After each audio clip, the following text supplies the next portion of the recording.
Rainy night inside the lost library of Alexandria. Chapter 1. The door beneath the rain.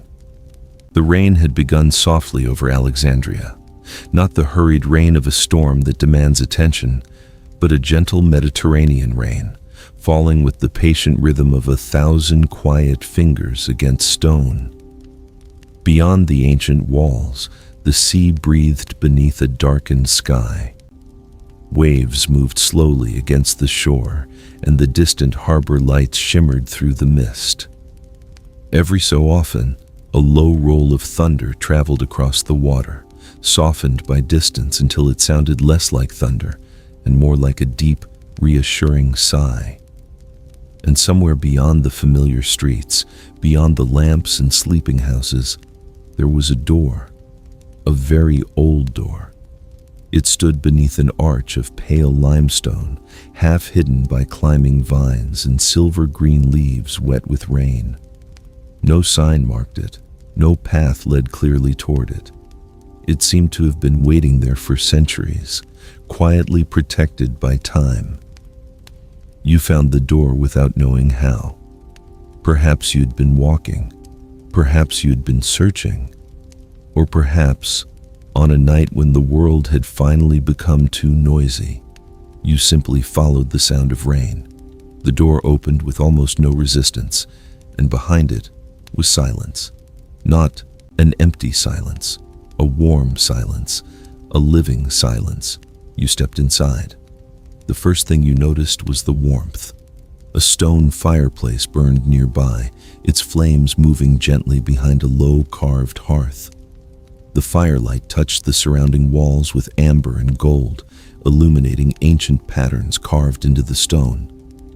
Then you looked upward, and upward, and upward. Towering wooden shelves rose toward a vast ceiling, disappearing into shadow. They were filled with thousands upon thousands of ancient papyrus scrolls, carefully arranged in niches and wooden compartments. Some were tied with faded cords, others rested inside clay containers. A few lay open upon long reading tables, their delicate writing preserved beneath the soft glow of oil lamps. You had found the lost library of Alexandria, yet there was no dust, no decay. Everything felt strangely peaceful, as though the library had been waiting for someone to return. You closed the door behind you. The rain became quieter. It was still there, of course. You could hear it through the enormous arched windows. Tap, tap, tap. A soft rhythm against ancient glass and stone. But inside, you were sheltered. There was nowhere you needed to go, nothing you needed to accomplish. For tonight, the world could wait beyond the walls. You walked slowly toward the fireplace.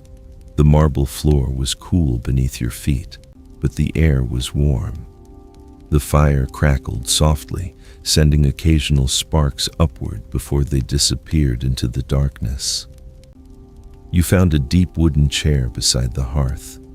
It looked as though countless scholars had rested there over the centuries. You sat down, and for the first time in a long while, you allowed yourself to do nothing. No plans, no decisions, no unfinished tasks, just the warmth of the fire, the sound of rain, and the quiet knowledge that you were safe. Chapter 2. The Hall of Ancient Words. After a while, you noticed that the library seemed even larger than you had first imagined. Beyond the fireplace was a long central hall lined with enormous marble columns. Their surfaces were smooth beneath the firelight, veined with subtle shades of gray and honey. Some were carved with delicate geometric patterns. Others were plain, standing silently as they had stood for generations. Between them stretched rows of wooden shelves. You began walking, slowly. There was no reason to hurry. The library did not seem to have a clock. Perhaps it had never needed one. The shelves held papyrus from distant lands and forgotten centuries. There were scrolls about stars and oceans, mathematics and medicine, poetry and philosophy. You passed one shelf containing maps of coastlines that had changed long ago.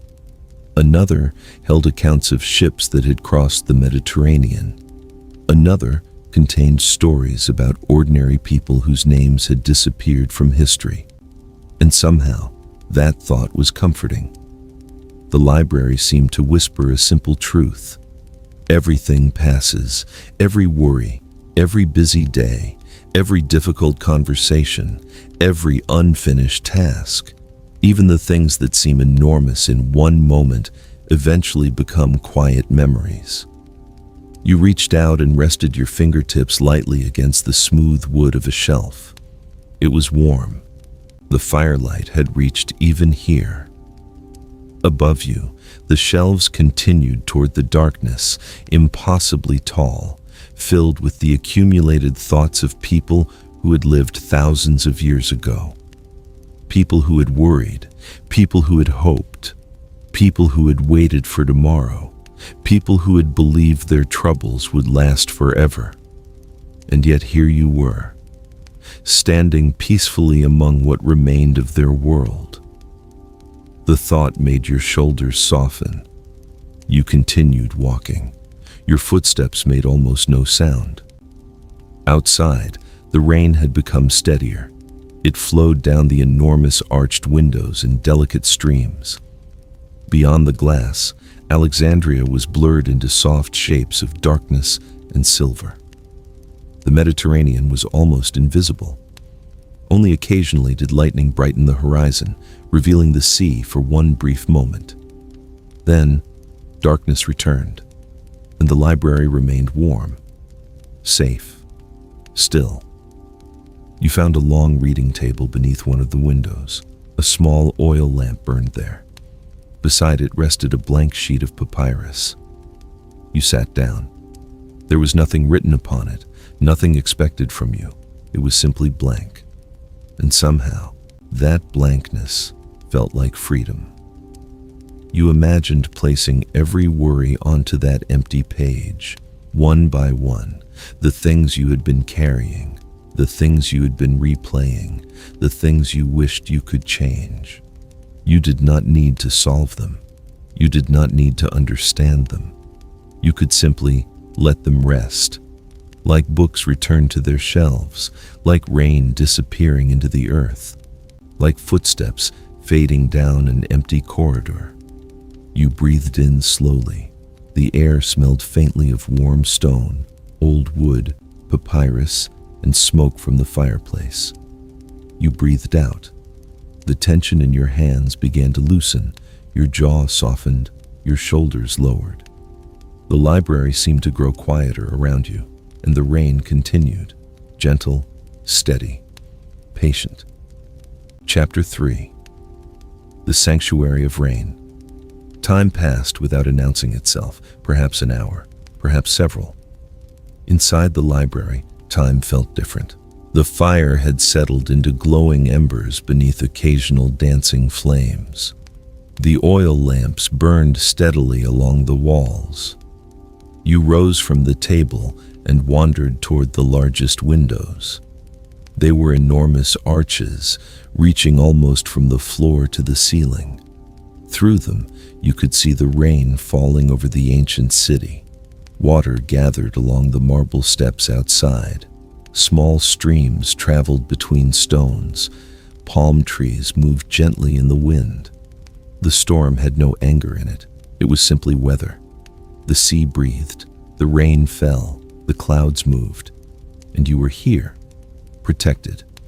You placed your hand against the cool marble beside the window. Then you closed your eyes. Listen. The rain. The distant sea. The quiet crackling of the fire. The occasional whisper of wind beneath the ancient doors. Nothing else. You did not need to think about tomorrow. Tomorrow would arrive when it was ready. You did not need to carry yesterday. Yesterday had already happened. For now, There was only this moment, this warm room, this ancient sanctuary, this gentle rain. You imagined that every breath carried something away. A breath in, warmth. A breath out, tension. A breath in, peace. A breath out, the need to control everything. The library seemed to understand. Perhaps that was why it had survived in memory, even when the world outside had changed so many times.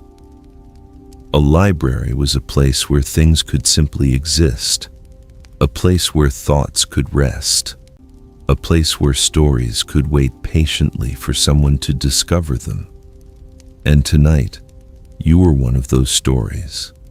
There was nothing wrong with being unfinished, nothing wrong with not having all the answers, nothing wrong with resting. You returned to the fireplace. Nearby was a wide stone bench covered with a soft woven blanket. You settled there. The warmth reached you gradually. Your breathing became slower. The fire made a quiet sound as another log shifted. Outside, the rain continued its endless conversation with the ancient city. You watched the flames. They rose, they softened, they disappeared, then rose again. You realized that thoughts could be like that too. They could appear, they could move through you, and they could disappear. You did not have to chase them. You did not have to hold them. You could simply let them pass. The library would still be here. The rain would still be falling. The fire would still be warm. And you could rest. Chapter 4. Until morning. Eventually, the storm began to soften. The rain became lighter against the arched windows. The thunder moved farther away, toward the open Mediterranean. The library seemed to breathe with you, slowly, quietly. The shelves stood in their endless rows, holding their ancient scrolls beneath the shadows. The marble columns remained still and watchful. The fireplace continued to glow, and you felt a deep sense of peace. You had come here carrying the weight of the outside world, but you no longer needed to carry it. Perhaps you never had to carry all of it. Some things could remain outside the door. Some questions could wait. Some worries could sleep. Some answers could arrive later. For tonight, you were allowed to rest. You closed your eyes. The warmth of the fire surrounded you. The sound of rain became softer and softer. You imagined the ancient library stretching peacefully around you, its vast halls protected from the passing centuries. Nothing could demand anything from you here. There were no messages to answer, no appointments to remember, no decisions waiting on your desk. Only warmth, only rain, only quiet. Your breathing became slow and natural, in and out, in and out. The fire crackled softly, the rain whispered against the windows, and somewhere beyond the walls, the Mediterranean moved beneath the night sky. You imagined that when morning came, the clouds would open. Golden sunlight would touch the marble columns. The wet stones outside would shine. Birds would begin calling from the rooftops, and the ancient library would remain peaceful, holding its stories for another day. But morning did not need to come yet. There was still time to sleep, still time to dream, still time to let the darkness become soft around you. You rested your head against the warm stone. Your thoughts became distant, like footsteps disappearing along a long corridor, like rain fading beyond a closed window, like the final glow of a candle beneath the stars. You were safe. You were warm. You were sheltered.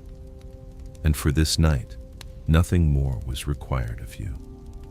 The lost library of Alexandria remained quietly awake around you, ancient and timeless.